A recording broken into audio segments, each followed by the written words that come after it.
Assalamualaikum warahmatullahi wabarakatuh.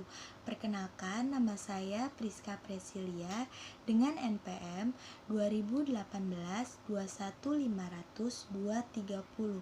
Saya dari kelas R6D. Saya dari Program Studi Pendidikan Bahasa Indonesia, Fakultas Bahasa dan Seni dari Universitas Indraprasta PGRI. Di sini saya akan membedah sebuah buku yang berjudul Remember Me and I Will Remember You yang ditulis oleh Wirda Mansur. Tebal buku ini adalah 286 halaman. Buku Remember Me and I Will Remember You ini merupakan karya keempat dari Wirda Mansur yang diterbitkan oleh Kata Depan. Wirda Mansur merupakan salah satu anak dari ulama besar di Indonesia. Bisa kita lihat dari nama belakangnya, yaitu Wirda Mansur, yang berarti anak dari Ustadz Yusuf Mansur. Seperti ayahnya, Wirda memiliki hobi menulis, salah satunya buku ini. Buku dengan tebal 286 halaman ini tidak kalah bagusnya dari 3 buku Wirda sebelumnya. Kata Remember Me and I Will Remember You pasti tidak asing di telinga kita. Yang seperti kita tahu dari judul buku ini diambil dari penggalan surah Al-Baqarah ayat 152 yang berbunyi, "Ingatlah kamu kepadaku, niscaya aku akan ingat pula kepadamu, dan bersyukurlah kau kepadaku, dan janganlah kamu mengingkari nikmatku."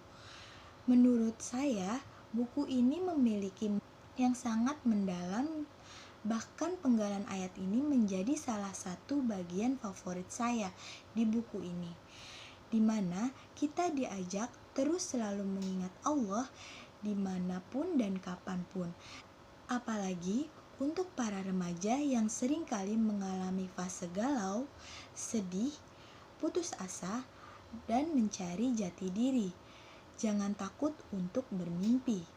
Buku ini diambil dari surah Al-Baqarah ayat 152. Dalam bukunya Wirda bercerita bahwa ayat ini merupakan ayat favoritnya. Kenapa begitu? Karena bagi Wirda, ayat ini bisa jadi penyemangatnya. Ketika kita bersedih, kita mengingat Allah. Ketika kita senang, kita mengingat Allah. Ketika kita ditimpa musibah, kita mengingat Allah. Ketika kita sedang ada masalah, kita mengingat Allah.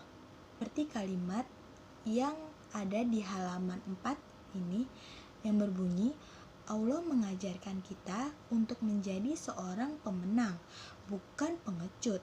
Allah berfirman, "Fadzkuruni azkurkum," ingatlah kamu kepadaku. Kebanyakan dari kita baru mengingat Allah ketika kita sedang ditimpa musibah, ketika kita lagi banyak masalah, ketika kita lagi galau, lagi gundah, lagi terpuruk, dan juga ketika kita ingin sesuatu baru kita mengingat Allah. Jangan begitu ya. Libatkan Allah ketika kita lagi senang, sedih, dan libatkanlah Allah di kehidupan kita. Seperti kalimat yang ada di halaman 7 pada buku ini yang berbunyi, kehadiran Allah berlaku buat kita yang memang merasakan hadirnya Allah. Di buku ini, Wirda juga membahas soal mimpi dan harapan. Kita semua pasti mempunyai mimpi dan harapan masing-masing, bukan? Dan janganlah lupa, libatkanlah Allah di setiap harapan kita, di setiap mimpi kita. Ketika kita ingin menggapainya, insya Allah akan dimudahkan oleh Allah.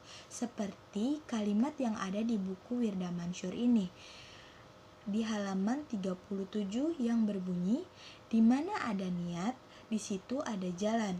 Di mana ada ikhtiar, di situ ada jalan keluar." Setiap ujian yang Allah berikan pasti ada hikmahnya. Semakin Allah sayang kepada hambanya, semakin kuat ujian buatnya. Kelebihan buku ini adalah sampul buku berwarna kuning hitam. Ini sangat cocok untuk pria dan wanita, sehingga bagi pria yang ingin membelinya tidak malu karena cover buku Wirda yang sebelumnya itu memiliki cover yang ke perempuan-perempuanan atau girly. Dan isi buku ini juga sangat menarik, tidak bosan untuk dibaca, dan kualitas kertas dan jenis kertas pun sangat bagus, apalagi yang sangat beragam, sehingga terlihat indah di mata. Buku ini sangat menarik dan bermanfaat bagi remaja-remaja muslim yang seringkali putus asa dan merasa jauh dari Allah, apalagi dengan bahasa yang biasa anak remaja gunakan saat ini. Pesan jadi lebih sampai kepada pembaca. Nah, kekurangan dari buku ini adalah banyaknya bahasa Inggris yang tidak diberi arti, membuat sebagian yang membaca sulit mengartikan apa yang dituliskan oleh Wirda. Juga tidak adanya daftar isi yang membuat kita lebih mudah mengetahui isi cerita apa saja yang sudah dituangkan dalam buku ini. Ada yang sempurna, begitu juga dengan buku ini, karena kesempurnaan hanya milik Allah Subhanahu wa Ta'ala. Nah, itu saja bedah buku kali ini. Kurang lebihnya mohon maaf. Wassalamualaikum warahmatullahi wabarakatuh.